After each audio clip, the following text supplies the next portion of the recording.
Imagine waking up, logging into your trading account, and seeing that a single position has cleared enough profit to buy a luxury estate, double your net worth year after year, and secure total, instant freedom. This marketing weaponizes greed and the fear of missing out, whispering that everyone is exactly one trade away from escaping their daily life. Peter Brandt represents a different reality. He has traded through inflationary booms, global wars, the digital revolution, and historic market crashes over a 50-year career. He shuns private jets and lives simply, preferring to drive vintage used cars. When he sits down at his screens, he operates under a chilling, specific rule. He enters every single position with the absolute assumption that his next trade will lose money. While eternal optimists frequently go broke within months, Brandt has extracted profit from the markets for half a century by operating on the expectation of failure. In 1974, Brandt was a young advertising executive in Chicago, climbing the corporate ladder and spending his days writing memos and managing major campaigns. His trajectory shifted at a local ice rink. While watching his son play hockey, he started talking with another father who traded soybeans, leading to an invitation to visit the historic Chicago Board of Trade. Looking down at the chaotic pits from the members' dining room, Brandt saw a path to personal freedom. These people traded aggressively for a few hours and then left to go golfing, a sharp contrast to his rigid, memo-driven corporate life. He decided to make the leap, but he negotiated a specific exit strategy with his boss before resigning. The deal was simple. The agency would hire him back in exactly 1 year, with a 30% raise, if he completely blew out his trading account. Brandt treated this career change as a defined, quantifiable risk. Before executing a single trade, he established a strict mechanism for damage control. That safety net proved necessary. Starting in 1975, Brandt spent 5 years losing money, frequently forced to refund his depleted trading account using the tiny fractional commissions he earned from his brokerage clients. In 1978, a friend gave him a threadbare copy of Technical Analysis of Stock Trends. For a visual person who navigated flights using physical maps, these classical chart patterns made sense. This diagram shows price data bouncing between two horizontal boundaries, a concept known as support and resistance. Visualizing the path of least resistance allowed him to manage risk. If the price breaks through an established boundary, the trend has changed, marking the exact moment a trade is proven wrong. Brandt's edge came from finding a visual framework that matched his specific cognitive style, providing the tool he needed to survive his first years of consistent losses. By 1980, Brandt achieved his first consistently profitable year and founded Factor Trading Company to manage proprietary capital within these massive, crowded trading pits. Navigating decades of severe global market volatility exacts a heavy psychological toll. The physical and emotional reality of the job bears little resemblance to the modern fantasy of trading from a laptop on a beach. After 20 years of relentless daily pressure, the fatigue accumulated. In 1995, Brandt walked away from the screens for a complete, extended hiatus. He eventually returned, adapting his methods from drawing price bars on paper to navigating modern electronic markets. Today, over 1 million people follow his strategy.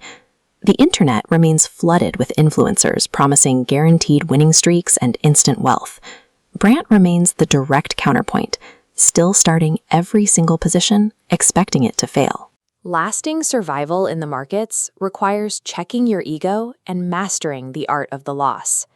True financial freedom is achieved by walking away from a bad position before it becomes a catastrophe. To the novice trader, a market chart is a crystal ball. They stare at the glowing screens, hunting for the exact pattern that will map out the future with absolute certainty. Peter Brandt views this as a dangerous illusion. After decades in the markets, he openly states that charts do not predict the future, and there is no inherent edge hidden within the patterns themselves. The reality of a professional trader's timeline is defined by pain. Brandt once endured a brutal sequence of 21 trades, where 19 of them were consecutive losers. Zooming out to his overarching historical data, his long-term win rate typically hovers right around 50%. When the markets get choppy, that number drops even lower. This creates a fascinating contradiction.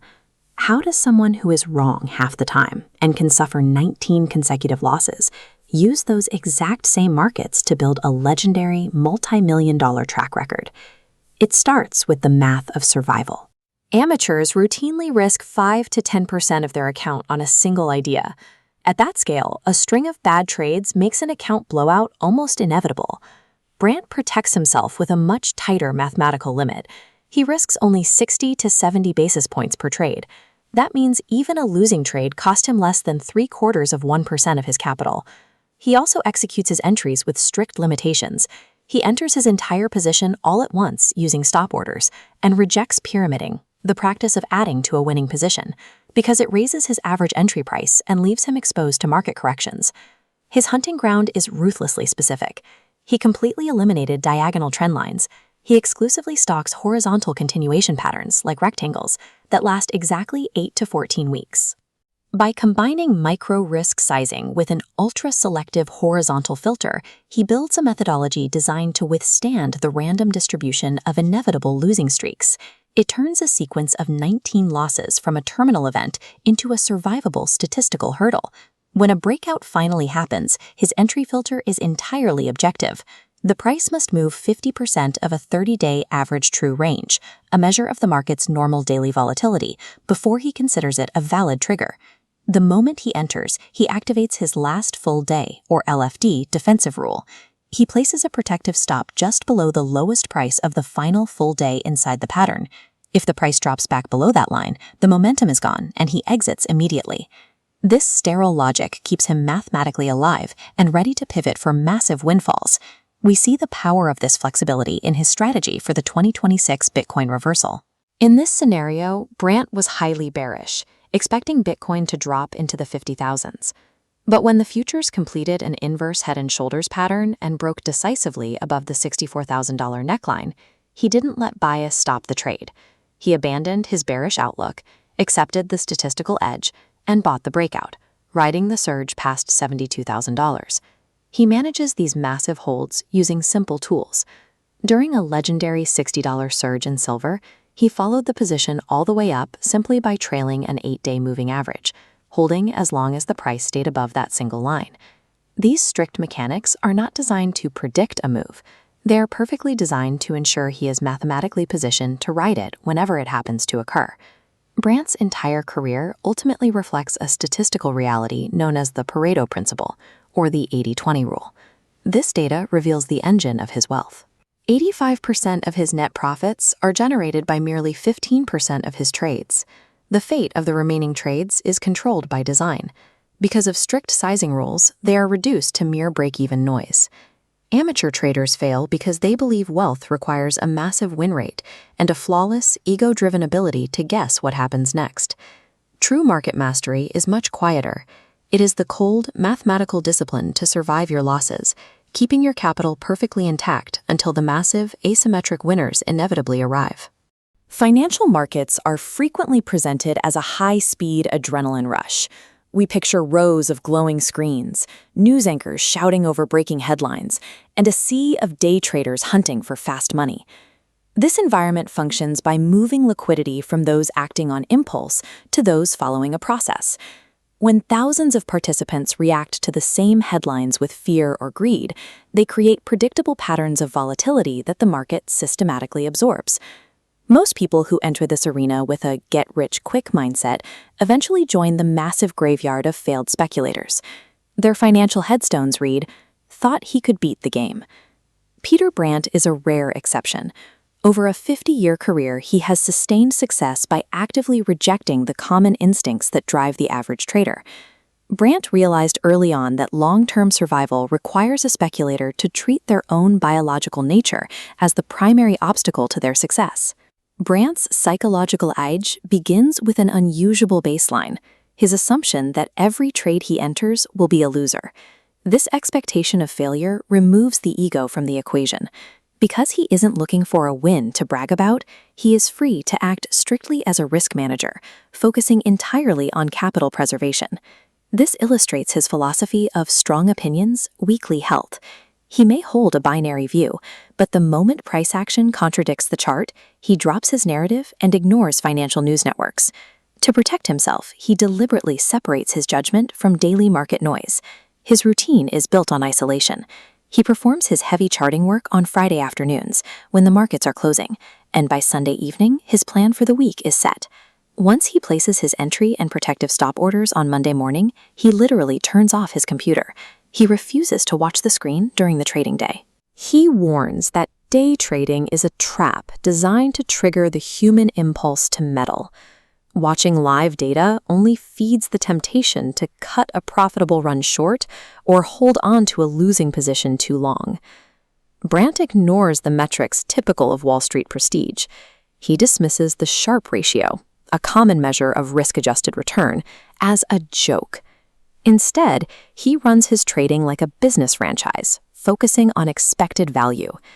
This seesaw represents the balance between frequent, small losses and occasional, large-scale gains.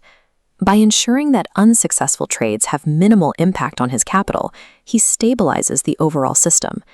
He compares this discipline to the 19th century European furniture makers, craftsmen who focused on the absolute excellence of their technique rather than the immediate payout. By maintaining this level of professional distance from the money, the trader shifts their focus to the mathematical advantage of their process. Over time, a well-executed process generates the financial result. The byproduct of this anti-greed mindset has been the accumulation of a significant net worth over half a century. Despite this, Brandt lives with notable humility. He drives used cars, avoids luxury status symbols, and shows no interest in the market wizard lifestyle of private jets and expensive wines. This stems from his belief that trading is not a socially redemptive career. He argues that a speculator produces no tangible value or service for society. In his view, the only way a trader achieves redemption is through the distribution of the wealth they extract from the market. He measures his own success by his ability to fund humanitarian relief in disaster-stricken countries, feed the hungry, and pay for his grandchildren's educations. For those wanting to trade full-time, he sets a high bar. You must first build a trading account of $100,000 made entirely from profits, while having another $100,000 in the bank purely for living expenses. Peter Brandt's career suggests that trading is a grueling marathon. Success requires you to protect your capital at all costs, master your own mind, and focus on becoming a master craftsman.